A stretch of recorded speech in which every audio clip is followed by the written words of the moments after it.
Show on the road. Welcome to the autumn season of 2011. So what, about 10 hours old now? Let's see, I need my clicker here. We're looking at the record lows, and we've gotten to that point now where all the record lows are freezing or less. 31, set back on this day in 1963. They were also in the record a couple other dates earlier where we hit 31 as well. 93 is record high, and that was set back in the Dust Bowl year of 1936. Outside, well, thermometers have finally fallen. We had a thermometer up to 71 degrees at the Wheeling, Ohio County Airport.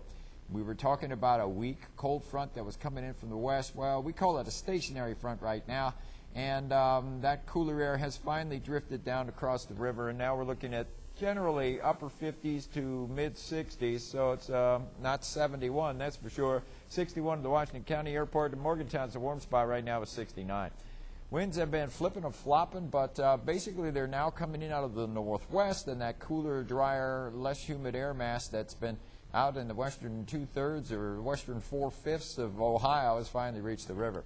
So speeds are doing pretty good.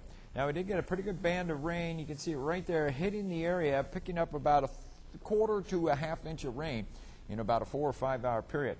Fortunately, it looks like most of the heavier rains have now moved east of the area, and we're going to expect to see some clearing overnight with some patchy dense fog developing after midnight. Well, here's the temperature map, and you may remember that there was cool air up over the northern plains, and now it's moved over the Great Lakes, and the coolest air is now situated a little bit further to the east, and yes, closer to our area. And let's see, who's the cool spot right now? Minneapolis at 56. Look how much warmer it is in Rapid City with sunshine and winds coming in from a different direction. But anyway, as we look at the humidity levels, they will be dropping. It's been very humid around here all week long. It looks like humidity levels drop a little bit for tonight, Saturday, Sunday, and then they go back up Monday, and then they go back down Tuesday night as that upper level disturbance finally moves away from the area. Still looking at some flood watches out for parts of North Carolina, Virginia, up into Maryland, Delaware, over into eastern Pennsylvania, all of Jersey, southeast New York, and southern and southwestern parts of New England, where they're looking at the possibility 1, 2, maybe isolated 3-inch measurements. Well, there's our wide view of the satellite. So we have this disturbance which is kind of rotating around this big upper level low that continues to spin here, and we got this little thing kicking through. The next one that kicks through our area will probably be coming through late Monday into early Tuesday. That'll be our next chance for some soaking rains around here. Let's move on to Predictor. All right, here's the big upper level low. You can see it's still spinning over the western Great Lakes. This thing will eventually move out. It'll open up and then move on up into Quebec, but that's probably not going to happen until late Wednesday into early Thursday, and then we'll finally get that out of the way. But at that point, we'll be watching another disturbance coming in, but this one, instead of sitting there and wobbling around for days and days and days, will come in. It'll be a progressive system. It'll just come right through the area, and it'll kick some cooler air at us for the following weekend.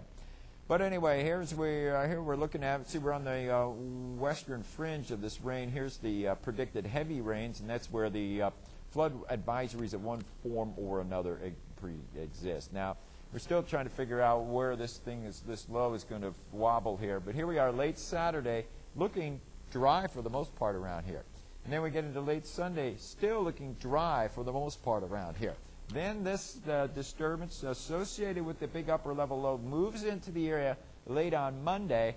That's when we're expecting the chance for soaking rains. Yes, maybe a rumble of thunder. And then hopefully by late Tuesday, we'll be getting a dry slot of air will come in behind this disturbance, and we'll get some fairly nice weather on Tuesday.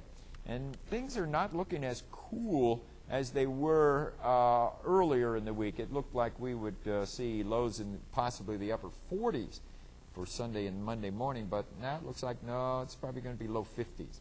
So a little bit of a change. Here the system opens up, finally moves on out, but then there'll be another one coming in behind it. But it's looking like brighter skies as we get into next week. Oh, poor storm, tropical storm Ophelia. She's not looking real good. There she is. She's trying to develop a little bit of convection near the eye of the center, well, near the center of the circulation. It doesn't have an eye. You need, thunderstorms and, wrapped around that thing, convective action, and she just doesn't have it. All of her convection's back here.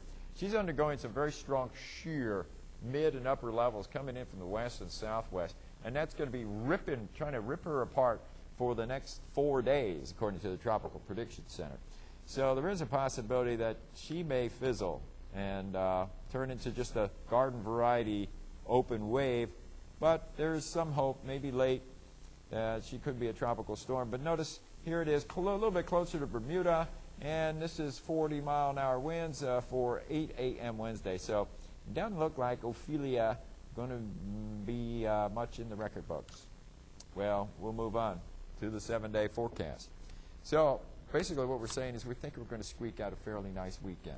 I think most, if not all, of the showers will end for our high school football games, so it won't be a problem. Definitely don't have to worry about thunderbolts and lightning, because sometimes that'll mess up some of our early high school football season games. This is the 5th week, I believe, for Ohio side of the river, and it's the 4th week for the West Virginia side.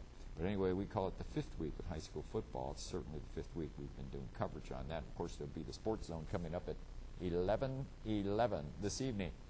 They say 11:10, but it just never seems to work out. It's always like 11:11. Anyway, you're looking at some showers here, maybe late Sunday, more likely Monday afternoon, evening into Tuesday morning. That's our best chance for our next soaker. And then as this other system finally kicks on out, we could get something coming in late Wednesday and then maybe again late Friday, setting us up for cooler weather for the upcoming weekend. But average high as we go through the week is going to be like 73, 74, 75. The average low is actually cooler than that. I think the average lows are going to be like 53, 54, 52 as we get into next week. So we're actually going to be what we might call near average temperature-wise for the next 7 days.